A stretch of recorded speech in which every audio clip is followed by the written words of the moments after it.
Hi అండి, అందరికీ నమస్కారం. ఈరోజు మనం టేస్టీగా జొన్న తయారు చేసుకుందాం.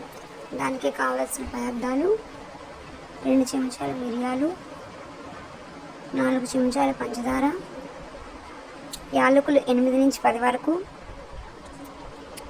పసుపు 1 చెంచా, 750 గ్రాముల బెల్లం, జున్నుపాలు 1 గ్లాసు,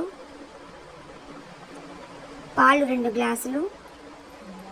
ముందుగా మనం తీసుకున్న మిరియాలు మిక్సీ జార్లో వేసుకొని, పంచదార వేసుకొని, యాలకులు వేసి, పసుపు కూడా అందులోనే వేసుకొని ఈ మిశ్రమాన్ని మెత్తగా మిక్సీ పట్టుకోవాలి.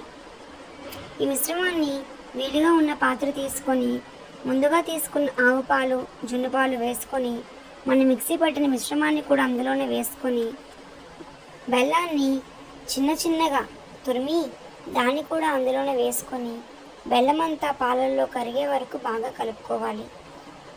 ఈ మిశ్రమాన్ని పక్కన పెట్టుకుందాం. స్టవ్ ఆన్ చేశాక మనం ముందుగా తీసుకున్న పాత్రని పట్టేటట్టు మరో పాత్ర తీసుకొని మనకి సరిపడా తగినంత నీళ్లు పోసుకొని అందులో ఈ విధంగా పెట్టుకోవాలి. మరో పాత్ర తీసుకొని ఆవిరి బయటికి పోనివ్వకుండా వీడియోలో చూపిస్తున్నట్టుగా పెట్టుకోవాలి. అంతేనండి, మరో 15 నిమిషాల్లో గుమగుమలాడే టేస్టీగా ఆవు పాలతో చేసిన జున్ను రెడీ.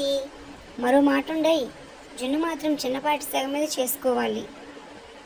ఈ వీడియో మీకు నచ్చినట్టయితే please like, share and subscribe to my channel MSD Vlogs. Bye bye.